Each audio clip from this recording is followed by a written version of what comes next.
Value दे रही कि evolution क्या है। हमारे पास आपने सुनी होंगी बहुत सी ऐसे थे, हमारे पास थ्योरीज थी, कुछ साइंटिस्ट ने बहुत थ्योरीज पेश की। आपने देखा होगा किसी ने आर्ग्यू किया था कि वर्ल्ड जो थी बनी है, किसी ने कहा था कि वर्ल्ड क्रिएट हुई थी, एक एटम का धमाका हुआ था, आपने सुना होगा। तो ये बहुत सारी थ्योरीज हैं। आपने सुना होगा कि इंसान एक बंदर से बना है, इवोल्यूशन हुई है। आपने स्नेक्स की सुनी होगी, इसको प्रोसेस को हम कहते हैं इवोल्यूशन। अब देखते हैं इसमें क्या है, इसमें भी यही सब है। अब the world evolution refers to the gradual development of something. Example, evolution of earth, evolution, ये तो मैंने दो ही दे दिए, evolution of man, evolution of plant and so on and so forth. evolution का मतलब क्या है, जिसमें थोड़ी थोड़ी डेवलपमेंट हो जाए, होती रहे, जिसको हम कहते हैं evolution। अर्थ की हो, मैन की हो, या प्लांट की हो, या किसी भी चीज की हो। This evolution with reference to plants or animal is both referred as organic evolution. अगर हम plants और animal की revolution की बात करेंगे तो उसको हम कहेंगे organic revolution. Broadly, evolution can be said to the development of entity in the course of time through gradual sequence of changes from simple to complex state. हम क्या कहते हैं कि evolution को हम कह सकते हैं कि कोई किसी भी entity means किसी भी ऑर्गेनिज्म की डेवलपमेंट जो कि कुछ टाइम मीन्स कई अरसे से चल रही होती है, कुछ कुछ स्टेप्स सिंपल से वो कॉम्प्लेक्स बनता जा रहा हो, इसको हम कहते हैं इवोल्यूशन। ये एक मिनट में नहीं होती, इसमें कई सदियां लग जाती हैं, साल भी नहीं सदियां। Darwin defined it as descent with modification. उसने क्या कहा, जैसे जैसे हम डिसेंट करते हैं, टाइम के डिसेंट का हवाला इसने किससे दिया है, टाइम से। Modification mean simple to complex. अगर आप देखें कि पहले जो हमारे इंसान थे या कुछ एनिमल्स थे वो इतने कॉम्प्लेक्स नहीं थे, जैसे जैसे टेक्नोलॉजी बढ़ रही है वैसे वैसे कॉम्प्लेक्सिटी लाइफ इन पर्सन्स बढ़ती जाती है। According to Zimmerman, evolution is the transformation of the form and mode of existence of an organism in such a manner that the descendants differ. Zimmerman definition क्या बताई कि ऐसी कोई transformation हो, या तो उस बंदे के मोड ऑफ एग्जिस्टेंस मींस वो जैसे दुनिया में रहता है उसमें हो, या उसके फॉर्म में हो, किसी भी वे में कोई भी ट्रांसफॉर्मेशन हो जो कि उसके एंसेस्टर्स मींस जो उसके पहले वाले थे, उसी स्पीशीज के पहले वाले जो थे उससे और आज के स्पीशीज में फर्क हो, उसको हम कहते हैं इवोल्यूशन। अब थ्योरीज पेश की गई थी, theories of evolution. Evolution versus special creation. अब इसमें कंट्राडिक्शन है, कुछ पर्सन बिलीव करते हैं कि इवोल्यूशन नहीं हुई, स्पेशल क्रिएशन हुई है। कुछ साइंटिस्ट ने कहा कि स्पेशल क्रिएशन नहीं हुई बल्कि इवोल्यूशन हुई है। इस पे मेन कंट्राडिक्शन ये क्यों हुआ, किसने कहा था, किसी साइंटिस्ट ने कहा कि दुनिया बनी थी, ये प्लान था कि दुनिया बननी है और दुनिया बन गई। लेकिन किसने कहा था कि नहीं, दुनिया एक धमाका हुआ था, बिग बैंग थ्योरी जिसको हम कहते हैं, एक एटम था पहले वो बना, फिर वो कंबाइन होता गया और ये वर्ल्ड फॉर्म हो गए, इसको हम कहते हैं इवोल्यूशन। और स्पेशल क्रिएशन की डेफिनेशन क्या होगी कि ये होना था मींस ये होता है, ये कोई इवोल्यूशन नहीं हुई, कोई धमाका नहीं हुआ, कोई भी एटम काम नहीं आया, ये बनी हुई थी शुरू में, इसको हम कहते हैं special creation. Two schools of thought means two different ways of thought emerged in 19th century to explain the cause of diversity of life and interrelationship among living organisms. One is the creationist who put forward the theory of special creation, while the other is evolutionist who believe in the theory of natural selection. कुछ ने believe किया, जो क्रिएशनिस्ट थे means जो creations पे believe करते थे, उन्होंने कहा कि स्पेशल क्रिएशन होती है, उन्होंने स्पेशल क्रिएशन की थ्योरी पेश की। कुछ जो पर्सन थे इवोल्यूशनिस्ट थे, तो उन्होंने बिलीव किया कि नेचुरल सिलेक्शन होती है, इवोल्यूशन होती है। अब थ्योरी ऑफ स्पेशल क्रिएशन क्या है? The great advocate of theory of special creation was father Suarez special priest. अब हमारे पास जिसने इसकी बेस्ट वकालत की थी स्पेशल क्रिएशन की, वो हमारे पास कौन सा था? फादर सोरेस, एक स्पेनिश था। ठीक है, अब थ्योरी क्या कहती है, God created all animals and plants. इसका कहना था कि अल्लाह ताला ने सब एनिमल्स और प्लांट्स को बनाया है, कोई इवोल्यूशन नहीं हुई। All living beings come into existence in their present forms and were specifically created by nature and no change has occurred since then. उसने कहा था कि जो इंसान आज जैसा है वैसे ही अल्लाह ने उसे बनाया था, कोई भी चेंज नहीं आया। Because each species is fixed and immutable, propagating its own kind through generation by reproduction is in between its own member. उसने ऐसा क्यों कहा? क्योंकि उसने कहा कि जो स्पीशी पहले थी आज भी वही है, वो बढ़ती क्यों है? क्योंकि उनमें रिप्रोडक्शन होता है, कोई चेंज नहीं आया, ये बनी ही ऐसी थी शुरुआत से। Thus never change into two different kinds of or other species. उसने ये कहा कि आप देखें कोई चेंज नहीं है, अगर आप एक स्पीशीज और दूसरे से कंपेयर करेंगे तो चेंज मिलेगा। अगर एक स्पीशीज में ही आप देखेंगे हमारे एंसेस्टर्स भी इंसान थे, हम भी इंसान हैं, उनके पास भी दो आंखें थी, हमारे पास भी दो आंखें, इसका कहना ये था। Carolus Linnaeus also believed in divine creation and fixity of species. People believed in this theory till the middle of 19th century. इसने भी बिलीव किया कि ये बात सही कह रहा है, और बहुत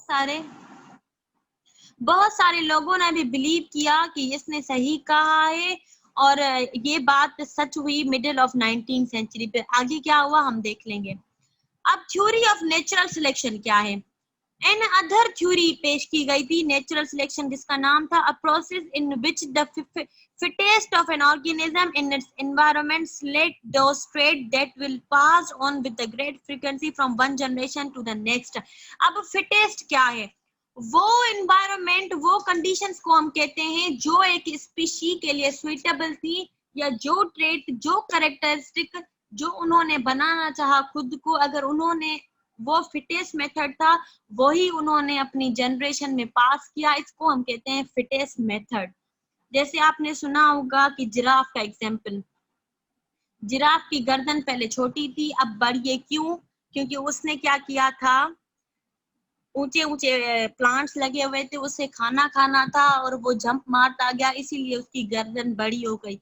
इसका मतलब ये था कि उसने फिटेस्ट, ये फिटेस्ट की वर्ड का मीनिंग मैं आपको समझा रही हूँ कि अब जो भी हम जिराफ देखते हैं उनकी गर्दन बड़ी है, इसका मतलब कि फिटेस्ट का मतलब ये है कि जिराफ के लिए गर्दन बड़ी होना ये उनके लिए फायदेमंद था, और वो एनवायरनमेंट में ऐसे सरवाइव कर सकते हैं इजीली, इसीलिए जो उनकी जनरेशन हुई उनमें उन्होंने ये ट्रेड पास कर दिया, इसको हम कहते हैं fittest of an organism. According to the organic evolution, organic evolution क्या है? वो एवोल्यूशन जो एनिमल और प्लांट्स की है। The earth has been evolved not created, इसका कहना था कि अर्थ जो थी वो इवॉल्व हुई है, बनाई नहीं गई। It has arisen slowly from a small beginning and increased through the activity of elementary forces contained in itself. So life is considered to have grown rather than to come into existence suddenly. इसका कहना था कि ये अर्थ पहले atom थी, फिर Aahista Aahista time जैसे पास हुआ, एलिमेंट्री रिएक्शन होते गए और ये अर्थ बन गई। वैसे ही हमारी जिंदगी सडनली नहीं हुई, बल्कि हमारी लाइफ ग्रो हुई है। ये इसकी थ्योरी का कहना था। उस थ्योरी का क्या कहना था कि हम जैसे आज हैं वैसे ही अल्लाह ताला ने हमें बनाया था, कोई इवोल्यूशन नहीं हुई। लेकिन हम नहीं कर सकते क्योंकि बहुत सारी आयत में भी लिखा हुआ है और इन्होंने खुद रेफरेंस दिया है बहुत आयत का। आप देखते हैं नेचर ऑफ अर्लीस्ट ऑर्गेनिज्म, पहले कैसे थे। It is believe that life may have begun deep in the water. उन्होंने क्या कहा कि जो लाइफ होती है वो पहले पानी में थी, मींस मरीन लाइफ थी, पानी में जो लाइफ होती है वो, specially in hot spring called hydrothermal veins. Hydrothermal क्या होते हैं? जिनमें जो टेम्परेचर होता है वो मेंटेन हो रहा होता है, और hydrothermal, thermal means temperature, hydro means water, water के अंदर का जो टेम्परेचर होता है उसकी जो लाइफ होती है। पहले इंसान वैसे थे। अब होली कुरान क्या कहता है? अल्लाह हैथ, ये वर्ड्स चेंज है, ये हैज है। पहले जो इंग्लिश लैंग्वेज भी थी वो चेंज थी। अब टाइम आपको होने वाला है, अगर सडनली बंद हो जाती है फिर आप रिकनेक्ट कर लीजिएगा, ठीक है। Allah has created every animal of water. अल्लाह ताला ने हर जानदार को एक पानी से बनाया है. One of them is a kind that goes upon its belly and a kind that goes upon 2 legs and a kind that goes upon 4 legs. उन्होंने क्या हर एनिमल पानी से बना है. ऐसे कोई एनिमल है जो पेट के बल चलते हैं, जैसे हमारे पास लिजर्ड हो गई. ऐसे एनिमल्स हैं जो दो टांगों पे चलते हैं जैसे हम. ऐसे एनिमल्स हैं कुछ जो 4 टांगों पे चलते हैं जैसे हमारे बिल्ली हो गई. वैसे Allah created what he will. अल्लाह ने वही बनाया जो उसने बनाना चाहा. Lo Allah is able to do all things. बेशक अल्लाह कुछ भी कर सकता है, हर चीज बना सकता है. ये किस थ्योरी को सपोर्ट कर रहा है? स्पेशल क्रिएशन को. जो जैसे आज हम हैं वैसे ही अल्लाह ताला ने हमें बनाया है, कोई भी इवोल्यूशन नहीं हुई. These veins could have supplied the energy and raw material for the origin and survival of early life forms, a group of bacteria called archaebacteria. अब ऐसे कोई वेंट्स जिनमें हाइड्रोथर्मल थे वेंट्स, उनमें क्या था, वही जो पहले लाइफ थी वहीं से उनको एनर्जी भी मिलती थी और उन्हीं की ओरिजिन भी वहीं हुई, वो सरवाइव भी वहीं करते थे. ऐसे बैक्टीरिया जिनका हमने नाम रखा archaebacteria can tolerate temperature up to 120 degree C. बहुत बड़ा टेम्परेचर. वो आर्की जो बैक्टीरिया है वो इतना टेम्परेचर बर्दाश्त कर सकते हैं. It is also believed that the most primitive organism lived in an environment abundant in complex compound. ये हम बिलीव करते थे कि जो हमारे पहले थे प्रिमिटिव जो ऑर्गेनिजम्स थे वो पहले एनवायरनमेंट में रहते थे और बहुत कॉम्प्लेक्स कंपाउंड में भी वो सर्वाइव कर लेते थे. They had a metabolism which was of catabolic reaction. Metabolics के 2 टाइप होते हैं, एनाबॉलिज्म और कैटाबॉलिज्म. कैटाबॉलिज्म उसका एक टाइप है जिसमें एनर्जी प्रोड्यूस हो रही होती है. टू रिलीज एनर्जी आ गया. To release energy stored in those compound. उस कंपाउंड की जो कॉम्प्लेक्स थे उनकी मेटाबॉलिज्म हो रही होती है और वहां से उनको एनर्जी मिल रही होती है. However, when the supply of these compounds with high energy become reduced in the environment, the necessity of efficient anabolic activities become evident. जब उनकी सप्लाई कम होती थी उन कंपाउंड्स की, तब क्या होता था, कैटाबॉलिज्म नहीं होती थी बल्कि एनाबॉलिज्म होती है. एनाबॉलिक मेटाबॉलिज्म का रिएक्शन होता है, become evident, वो ज्यादा हो रही थी. Therefore, the simplest organism like bacteria which were evolving explored possibly source of energy. जो simple organism थे like bacteria और वायरस हमारे पास simplest organism है. हम जो mammals हैं वो complex हैं. Which were evolved, जो पहले evolve हो चुके थे, explored possible source of energy. वो पहले हमारे लिए उनको बहुत इस्तेमाल किया गया as source of energy. Respiratory reaction which related with nutritive system exploited by bacteria evolved first and then the autotrophic bacteria. ये बैक्टीरिया के टाइप फर्स्ट ईयर में पढ़ेंगे. ऑटोट्रॉफिक पे क्या है, फोटोट्रॉफिक बैक्टीरिया कौन से हैं या पढ़ेंगे. जब भी न्यूट्रिशन सिस्टम हुआ तो हेटरोट्रॉफिक बैक्टीरिया कौन से, जो बैक्टीरिया अपने आप की नीड्स डिफरेंट मेथड से पूरी कर सकता था वो पहले इवॉल्व हुए, वो बजाय ऑटोट्रॉफिक बैक्टीरिया के. ये याद रख लें, हेटरोट्रॉफिक बैक्टीरिया फर्स्ट इवॉल्व हुए थे ऑटोट्रॉफिक बैक्टीरिया, क्योंकि टेस्ट का कोई भरोसा नहीं है, सुपरफिशियल भी देते हैं डीप भी देते हैं, इसलिए हर चीज की तैयारी होनी चाहिए. हेटरोट्रॉफिक बैक्टीरिया ऑटोट्रॉफिक से पहले इवॉल्व हो चुके थे. The autotrophs obtain energy from chemical reaction. Autotrophs chemical reaction से अपनी एनर्जी हासिल कर रहे होते हैं. In simple organic compounds were evolve. Example sulphur आयनल but heat of energy much lower. क्या कर रहे होते थे वो ऑटोट्रॉफ, जो केमिकल रिएक्शन हो रहे थे केमिकल कंपाउंड्स उनसे अपनी एनर्जी हासिल कर रहे होते थे, लेकिन वो बहुत कम एनर्जी थी, उनकी रिक्वायरमेंट पूरी नहीं होती थी. The nutritive system of both the bacteria are immensely inferior to photosynthesis of green plants. जो plants में हो रही होती है synthesis, जो उनकी nutritive supply को fulfill कर रही होती है, bacterias में वो उसका आधा भी supply नहीं कर पाती. The evolution of photosynthetic materials may be the real basis for the evolution for all green plants.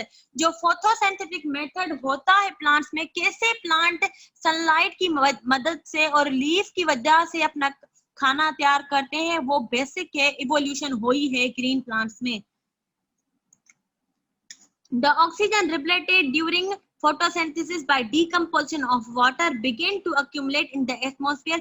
जो photosynthesis के reaction की वजह से ऑक्सीजन बाहर जा रही होती है एटमॉस्फेयर में, वो एटमॉस्फेयर में जमा हो जाती है. It is believed the prokaryotes may have arisen more than 1.5 billion years ago. The eukaryotic cell might have evolved when a large anaerobic amoeboid prokaryote ingested small aerobic bacteria and stabilized them instead of digesting them. ये हम कह सकते हैं prokaryotes और eukaryotes आपने पढ़ा होगा जिनके न्यूक्लियस प्रिमिटिव होते हैं, ओल्ड न्यूक्लियस होते हैं, एडवांस नहीं, उनको हम कहते हैं प्रोकैरियोट्स. इसका अपोजिट होता है eukaryotes. Prokaryotes almost approximately 1.5 billion years ago evolve हो चुके थे. यूकैरियोट्स बाद में आए क्योंकि जो एमोबॉइड जो प्रोकैरियोट होते हैं वो बहुत स्मॉल होते हैं और वो हम जो होते हैं जो ऑटोट्रॉफ थे, एरोबिक बैक्टीरिया थे, वो उनको इजीली डाइजेस्ट कर सकते थे, अपनी एनर्जी उनसे लेते थे. Another hypothesis for the evolution of eukaryotic cell purpose that the prokaryotic cell membrane folded inward to close copies of its genetic material. This invergination result in the formation of membrane bound organism in a single cell.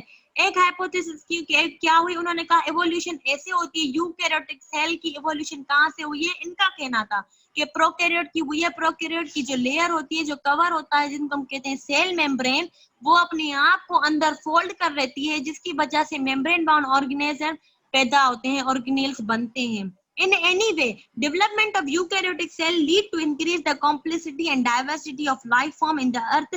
जो eukaryotic cell जैसे ही बनते गए, उनकी वजह से इंसान की जो फॉर्म है वो कॉम्प्लेक्स भी होती गई. ये तो पता है हमें, यूकैरियोटिक प्रोकैरियोट से कॉम्प्लेक्स है. In the beginning, these eukaryotes lived singly or only by themselves. Later, some evolved into colonial form, which became multicellular organism in which various cells specialized into tissues. These multicellular forms from then adapted to life in great variety of environment. जैसे eukaryote की beginning हुई, कुछ ने अपने आप को अलग कर दिया, कुछ ने अपने आप को कॉलोनी में सेट कर दिया. जो कॉलोनी में पैदा हुए, जिन्होंने उनको अपने कॉलोनी में सेट किया, उनको हम कहते हैं मल्टीसेल्युलर ऑर्गेनिज्म. और जैसे सेल मिलके बनाते हैं टिश्यू, वैसे ही उन्होंने अपने आप को इवॉल्व कर दिया, डिफरेंट टिश्यूज बनाए, ऑर्गन बनाए और वेराइटी ऑफ एनवायरनमेंट को उन्होंने फेस किया. ये किसका खुला हुआ है माई? मेविश. ठीक है, अब थ्योरी ऑफ ऑर्गेनिक कितनी बढ़ गई? कल कर लेते हैं, कल करें, आज करें, कितना टाइम है? नहीं, अभी टाइम है. थ्योरी ऑफ ऑर्गेनिक एवोल्यूशन क्या है? ऑर्गेनिक एवोल्यूशन पहले क्या है? वो एवोल्यूशन जो एनिमल और प्लांट्स की होती है उसको हम कहते हैं ऑर्गेनिक एवोल्यूशन. और उसकी थ्योरी क्या है? According to this theory, species are not immutable but once life appeared on earth it slowly evolved. A species may slowly have changed into new species. इसका कहना था कि स्पीशीज जो है वो एकदम से पैदा नहीं हुई, बल्कि जब लाइफ अपीयर हुई अर्थ पे. लाइफ अपीयर होने का मतलब कोई भी ऐसा लिविंग ऑर्गेनिज्म, कोई भी हो, बैक्टीरिया हो, ह्यूमन बीइंग हो, कोई भी हो, एनिमल हो, कोई भी जब अर्थ पे हुआ, वहां से लाइफ की शुरुआत हुई और वहीं से इवोल्यूशन स्लोली एंड प्रोग्रेसिवली बढ़ती गई और न्यू स्पीशीज फॉर्म होती गई. Whether it original stock species में परसिस्ट और वेनिश ऑल टुगेदर. में भी उसके जो एंसेस्टर थे उस स्पीशीज के जो परसिस्ट कर सकते हैं, परसिस्ट मींस अभी तक है या वो मर गए, नहीं पता. इसका था उनका बिलीव था. कुछ थे जिन्होंने स्पेशल क्रिएशन दी थी, वो क्या थे? जिनको हम कहते हैं क्रिएटर्स या क्रिएशनिस्ट. और कुछ थे जिन्होंने एवोल्यूशन की थ्योरी दी, उनको हम कहते हैं एवोल्यूशनर्स या एवोल्यूशनिस्ट. बिलीव डेट वो करते थे, बिलीव कि जो इवोल्यूशन हुई है वो पास्ट में हुई है लेकिन खत्म नहीं हुई, वो आज तक होती है किसी न किसी फॉर्म में. The concept that organism living today have changed from those that lived in the past. इसका कहना ये था कि जो ऑर्गेनिज्म आज जिंदा, कॉन्सेप्ट था कि जो इवोल्यूशन आज हम हैं, हम पहले ऐसे नहीं थे और इवोल्यूशन होती रहती है किसी ना किसी फॉर्म में, भली थोड़ी हो लेकिन होती रहती है. The living things can change is called organic evolution. ये हमने बात की कि लिविंग थिंग्स है, लिविंग ऑर्गेनिज्म है, वो वक्त से चेंज होते रहते हैं, इसको हम कहते हैं evolution. Following are the theories which explain the process of organic evolution. कुछ उन्होंने एग्जाम्पल दिए हैं ताकि हमें पता चले कि ऑर्गेनिक एवोल्यूशन क्या है। अब उसने क्या कहा था पहले कि इनहेरिटेंस ऑफ एक्वायर्ड कैरेक्टरिस्टिक्स, कैसे वो कैरेक्टरिस्टिक्स जो हमें चाहिए होते हैं एक इन्वायरमेंट में सरवाइव करने के लिए, उनकी इनहेरिटेंस कैसे हो सकती है। अब जब ये एक साइंटिस्ट था Jean Baptiste Darwin theory period, ये जो साइंटिस्ट थे ये एक एवोल्यूशनर भी था और एक जूलॉजिस्ट भी था जो कि प्री डार्विन पीरियड में था। इसने इसका एक, हाँ ये याद कर लें, ये बुक आता है, मेरे टाइम पे तो आया था कि फिलोसफी जोलिक किसका बुक है, तो ये आप याद कर लें कि इनहेरिटेंस ऑफ एक्वायर्ड कैरेक्टर्स का बुक है। ये आप मेरे टाइम पे आया था, ऐसे आया था एग्जांपल के फिलोसफी जोलिक इस book this is related to, फिर आंसर में था कि इनहेरिटेंस ऑफ एक्वायर्ड कैरेक्टर्स, फिर आगे दूसरी भी थ्योरीज थी। हमारे टाइम पे ऐसे आया था ये क्वेश्चन, ठीक है। इसने जब ये बुक पब्लिश किया, he elaborated a new theory of organic evolution based on the principle of use and disuse of organs. Lamarckism is now considered as inheritance of acquired character। इसने जब बेसिस रखी organic evolution की और जब book publish किया तो हमें उसने ये बताया कि ये जो कॉन्टेक्स्ट इसका है वो इनहेरिटेंस ऑफ एक्वायर्ड कैरेक्टरिस्टिक्स से रिलेटेड है और इसकी बेसिस भी थी वो organs use and disuse of organ. Remark theory ये हम पढ़ेंगे कि रिमार्क थ्योरी ने कैसे बताया कि वो ऑर्गन जो ज्यादा यूज में होते हैं वो हमेशा जनरेशन टू जनरेशन रहते हैं और वो ऑर्गन डिसयूज हो रहे होते हैं वो आगे चल के जनरेशन में खत्म हो जाते हैं। ये हम लिमार्क थ्योरी ने कहा था। अब हम इसको कहते हैं इनहेरिटेंस ऑफ एक्वायर्ड कैरेक्टरिस्टिक्स। अब उसकी थ्योरी बेस्ड कर रही थी, his theory was based on following postulate: effect of environment, use and disuse of organ, inheritance of acquired characters. अब उसकी जो थ्योरी थी, कौन सी theory? Inheritance of acquired characteristic. वो कुछ चीजों पे बेस कर रही थी कि एनवायरनमेंट का इफेक्ट कौन सा होता है, वो ऑर्गन्स जो हम यूज ज्यादा कर रहे होते हैं, और इनहेरिटेंस कैसे होती है। अब effect of environment, Lamarck believe that evolution of new type take place due to the effect of the environment. उसने ये कहा था कि इवोल्यूशन ऐसे होगी कि जैसे जैसे हमारे एनवायरनमेंट में चेंज होगा उसका इफेक्ट होगा और इवोल्यूशन होती जाएगी। उसने ये बात कही। Some animals under change conditions of environment came across new needs, as such acquire new characteristic, new organs to better meet with the change situation of food habit, physiology और shelter seeking। कुछ इसने कहा कि इसने फिर अपनी बात को वाज़ेह किया, एग्जाम्पल दिया। उसने कहा कि जो कुछ एनिमल्स ऐसे होते हैं कि वो अपने ऑर्गन्स का कम यूज कर रहे होते हैं और इन्वायरमेंट को मीट करने के लिए, मीन्स अगर जिराफ अगर अपनी गर्दन लंबी नहीं करता तो भूख से मर जाता, इसलिए उसने न्यू कैरेक्टर एडॉप्ट किया जिसको हम कहते हैं न्यू ऑर्गन, ताकि वो खादा जो फूड है वो उसको मिल सके और शेल्टर मिल सके, और फिजियोलॉजी मीन्स हम कहते हैं फंक्शन को, उसका फंक्शन इजीली परफॉर्म हो सके। Use and disuse of organ क्या है? In order to satisfy these new needs organism use some organism In order to satisfy these new needs, organisms use some organ persistently and disuse other। कुछ हम need अपनी पूरी करने के लिए कुछ ऑर्गन्स का हम ज्यादा इस्तेमाल करते हैं, जैसे हम बोलते ज्यादा हैं, हम देखते भी हैं, हम हाथों से भी बहुत काम करते हैं, ये हमारे ऑर्गन बहुत यूज में है। लेकिन कुछ एनिमल्स ऐसे हैं जिनमें कुछ ऑर्गन्स ऐसे हैं जो कि डिसयूज हो रहे होते हैं, इतना उनका यूज नहीं होता। So the effects of an organism of greater use and total disuse of organ strengthens and develops in organ and disuse result in its degeneration and ultimate disappearance. So जो उसके इफेक्ट्स होते हैं organ use करने के, अगर वो ज्यादा जो ऑर्गन यूज करेगा वो जनरेशन टू जनरेशन परसीव होगा, वो होगा। अगर वो नहीं यूज करेगा तो वो डीजनरेट हो जाएगा, खत्म हो जाएगा। लेमार्क ने बिलीव किया कि accumulation of such small changes through successive generation promote the development of new organ और characters।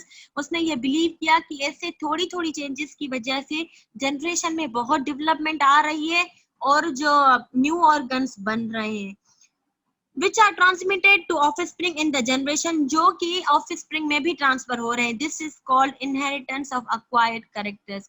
इसको ही हम कहते हैं इनहेरिटेंस हुई है. acquired characters means जो उनको कैरेक्टर्स चाहिए थे उन्होंने न्यू ऑर्गन्स उनमें डेवलप हो गए. न्यू ऑर्गन्स ऐसे नहीं डेवलप होंगे. आपने सोचा कि मैं उड़ना शुरू करती हूँ, आप रोज प्रैक्टिस करें उड़ने की और कुछ दिन बाद आप में पंख पैदा हो जाएंगे. ऐसा नहीं होगा. जनरेशन टू जनरेशन इसमें सदियां लग जाती हैं.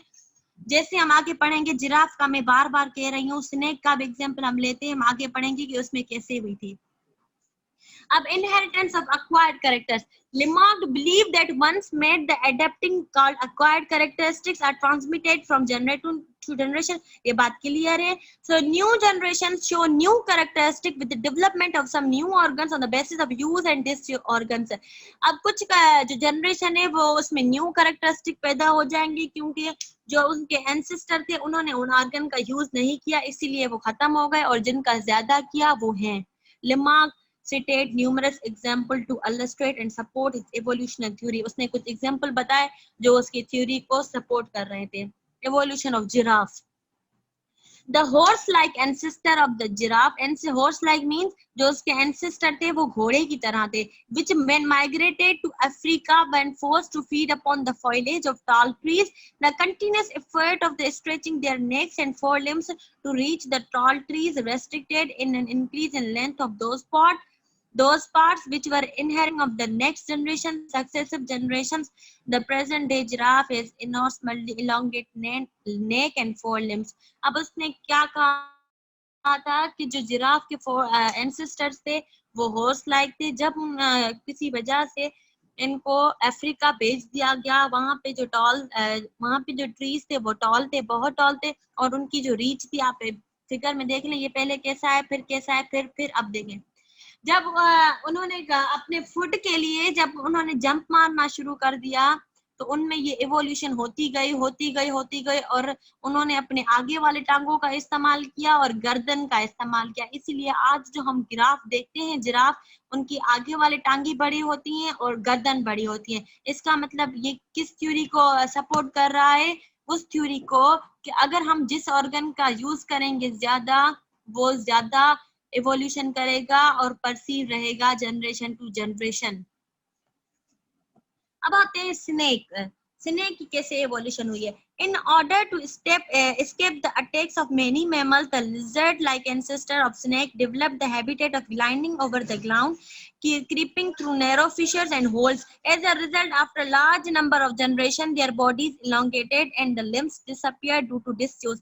Lamarck also gave other examples like ठीक है, evolution of kiwi, evolution of foot of modern horse, evolution of webbed feet of duck, evolution of loss of teeth in whale, etc. अब snake का क्या था? पहले क्या होता था, बड़े मैमल्स का जैसे राज हो रहा होता था, तब लिजर्ड क्या करते थी अपने आप को बचाने के लिए, जैसे हाथी हो गए, बड़े बड़े एनिमल्स हो गए, हॉर्स हो गए, डायनासोर्स वगैरह, इनका राज होता था. तो लिजर्ड बहुत छोटी थी, वो उन्होंने क्या किया, अपने आप को बचाने के लिए वो किसी भी होल में चली जाती थी, किसी भी सबस्टेंस में, मींस ग्राउंड में छुप जाती थी.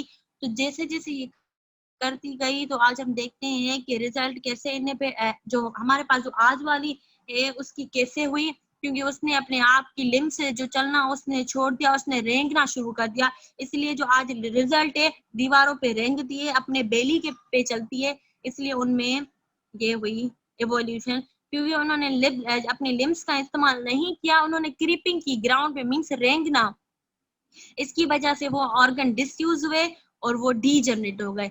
लिमार्क ने अपनी थ्योरी के लिए और भी एग्जांपल दिए, जैसे ये एग्जांपल है, ये दो उन्होंने एक्सप्लेन किए हैं.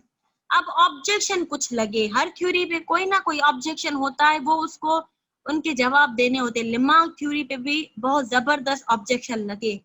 Although experimental evidence proved that the first 2 points of the Lamarck theory, the third point, उन्होंने क्या कहा कि जो एविडेंस जो उन्होंने दिए, मींस इवोल्यूशन ऑफ स्नेक और जो इवोल्यूशन ऑफ जिराफ दी, उन्होंने फर्स्ट 2 पॉइंट्स को तो किया कि इफेक्ट ऑफ एनवायरनमेंट. ये बात आप देखें कि स्नेक भी क्यों इवॉल्व हुआ रिजल्ट में से, क्योंकि उन पे मैमल्स का हमला हो रहा था, मींस एनवायरनमेंट अच्छा नहीं था.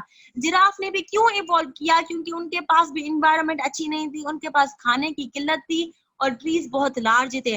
आप खुद सोचिए, पहली वाली पॉइंट क्लियर हो गई थी उसकी कि इफेक्ट ऑफ एनवायरमेंट को भी शो कर रहे थे और यूज ऑफ डिसयूज को भी, ऑर्गन को भी शो कर रहे थे।